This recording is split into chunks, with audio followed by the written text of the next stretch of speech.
Kristine Tompkins donated more than 2 million acres of wilderness to create or expand 15 national parks in Argentina and Chile. Hers is the single largest donation to conservation and rewilding in our lifetimes.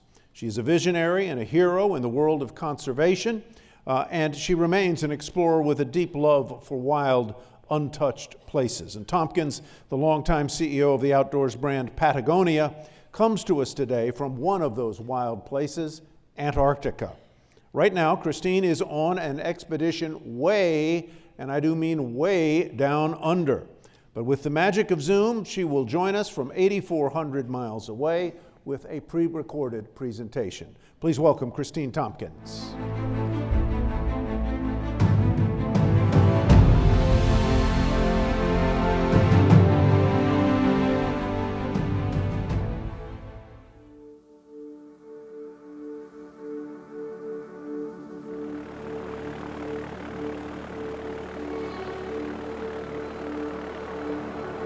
Three decades ago, entrepreneur Doug Tompkins made a 180-degree turn in his life to reckon with a planet out of balance. In less than a century, wild ecosystems have gone from 75% of the Earth to a mere quarter of the planet. Our own human actions are bringing us to the brink of collapse. But at Tompkins Conservation, we're working to rewrite this story. Just in my lifetime, we have seen unbelievable change. Everybody can see the effects of climate change. It's on, it's happening. The role of healthy ecosystems is absolutely essential. That's what we fight for. We're rewilders. We're going for the whole horse. Tompkins Conservation started in the early 1990s when Doug Tompkins, co-founder of Esprit and the North Face, landed in the wilds of South America with Chris McDivick Tompkins, the former CEO of Patagonia. They traded in their lives as global business leaders for ancient forests, vast grasslands, and wetlands. Local teams joined in to do the seemingly impossible: make nature whole again. Following Doug's mantra to commit, then figure it out. At Tompkins Conservation, it's our mission to protect and rewild the Earth.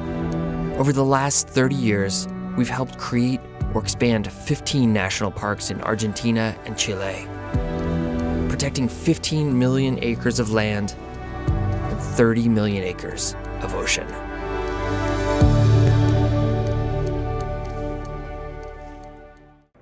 Hello, everybody. My name is Chris Tompkins. I'm the co-founder and president of Tompkins Conservation, and thank you very much to Imagine Solutions for inviting us into your gathering to talk about our conservation and rewilding work. I'm sorry I'm not there in person. I'm on a ship in Antarctica, and this is as close to you guys as I can get to at the moment. But I think one of the reasons that I was so interested in participating with all of you is I know many of you come from the business community, and one of the things about our story is that both Doug and I came out of business lives before we decided to change our lives 180 degrees. Doug was the founder of the North Face company and sold that, and then he and his former wife Susie started Esprit, a very big fashion company, and I was the CEO of Patagonia company for over 20 years.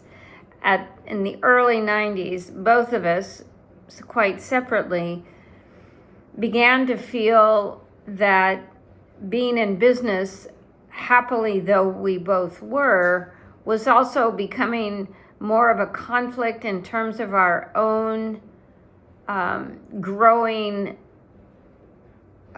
concern about the state of the planet, not only forests and grasslands, but also the loss of biodiversity.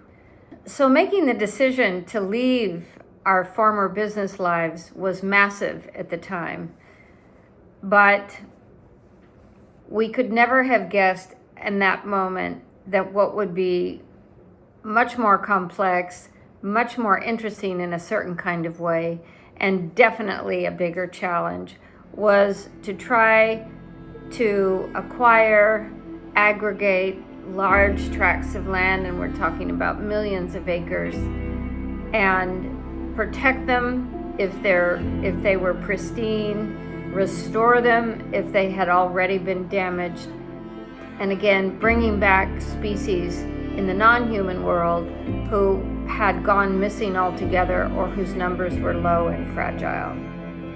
And this was a change in our work, but our daily life, our lifestyle. We went from working in Paris or New York City to living in a roadless area in the extreme south of Chile in the early 90s, and building teams of Chileans and eventually teams in Argentina as well to craft what would become the largest private donation of land in history.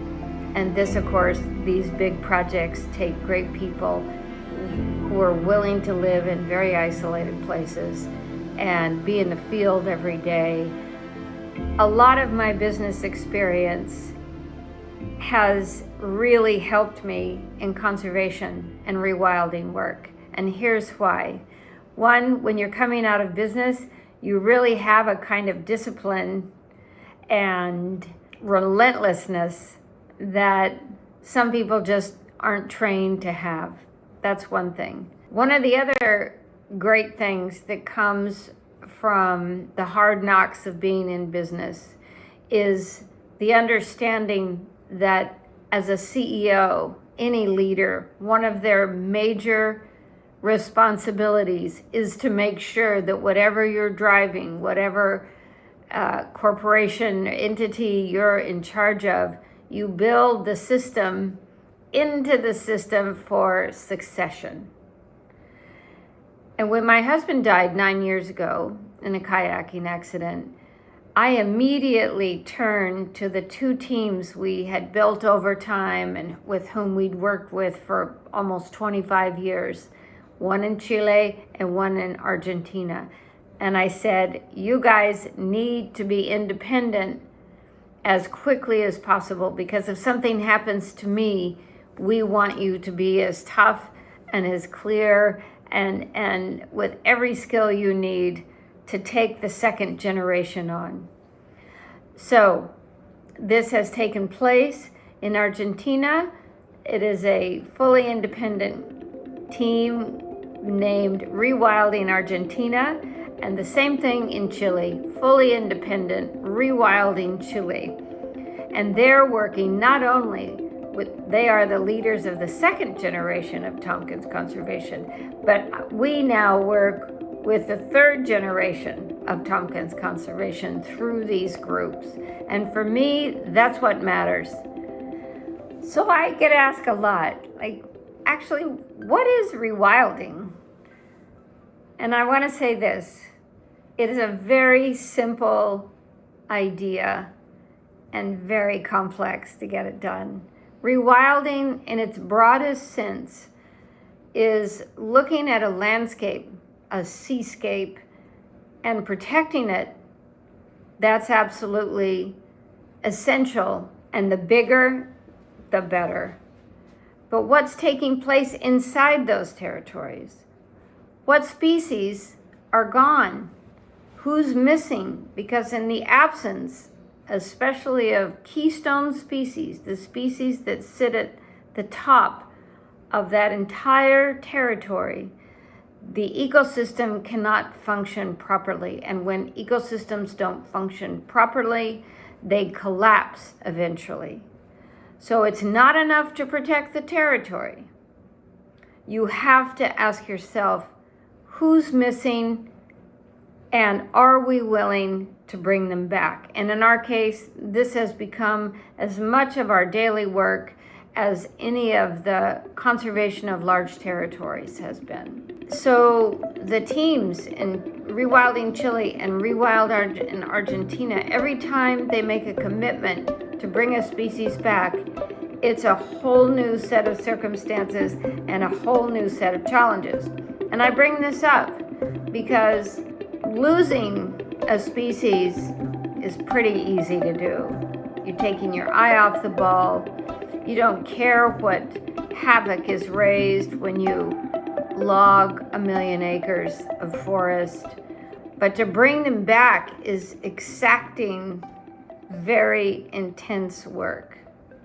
But why do you do it? Because if you don't do it, you begin to lose massive continental scale territory. And this will be our final undoing. I'm proud of what we've done over the last 30 years, but what really interests me, what is really important to me, is that there were these two people called Chris and Doug, but their leadership of the second generation and the third generation. And I think before I'm gone, I may even see some of the members of the fourth generation. And then it becomes very interesting because all we're looking for is impact in our work. What matters is what do we do out in front of us, not so much what we've done behind us. So we get asked a lot, like, why would you leave these fantastic companies that you were leading and commit yourself to conservation for the last third of our lives? Today, 95% of the Earth's surface is used toward some human-based project extraction. On the wildlife front, since the 1970s, 73% of wildlife has vanished forever. Those are big numbers, and they matter. And they matter because we are the generation, many of you, and certainly me, are coming out of the baby boomer age. We are the generation who should have been stopping some of this, who should have been making different decisions. But we have not been willing to look at the costs on nature and really 80% of the humans who live on this earth. So now, today, it's a moral issue. 30 years ago, 40 years ago, we didn't really understand what was taking place on this planet. Today, we all know what's taking place. We know the relative velocity, the pace it's taking place, and we understand that especially people coming out of business who really move the needle on a lot of these issues have no choice but to look at ourselves in the mirror and ask ourselves, who are we? We know these things are taking place. And once we know something and we choose not to act, it's a kind of abdication of not only our futures, but everybody else's who has less opportunity to make an impact, to slow things down and change the direction of this train. So I know that as you gather in Florida, a lot of conversations like this will come up. And I tell you all with my whole heart that abdicating your own futures goes against our own sense of personal survival, but it also becomes a moral issue that we cannot set aside. We can't do it. It doesn't take a genius to be good at business. There are a lot of good companies out there. There are a lot of good people out there. But being good is not enough. We have to go for great. And what does great mean? It means that driving companies toward a singular end, which is generally profit, is not exceptional anymore. There are a lot of very average people who do it. What it takes is asking ourselves to be great, to be so much more. And this is where things become really interesting. And this is why, no doubt, you guys are gathered in Naples, Florida, to talk about what can be done. But a huge step is taking the if, the conditional. We could do this, we would do this. Because that train has left the station, in my opinion. Imagining solutions is not an elective anymore. It's imperative that we do that. And we force ourselves to, in my opinion, have lives that are far more complex and complicated than we have been behaving as, because the times call for this, to change history.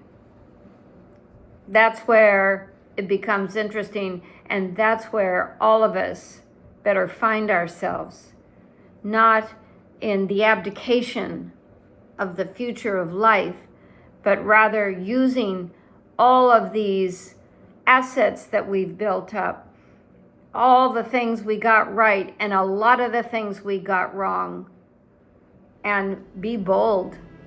We have nothing to lose. Our strategies are large and aggressive and relentless, yes, but are they at a scale that's keeping up with the velocity of climate change, with the velocity of the loss of species around the world?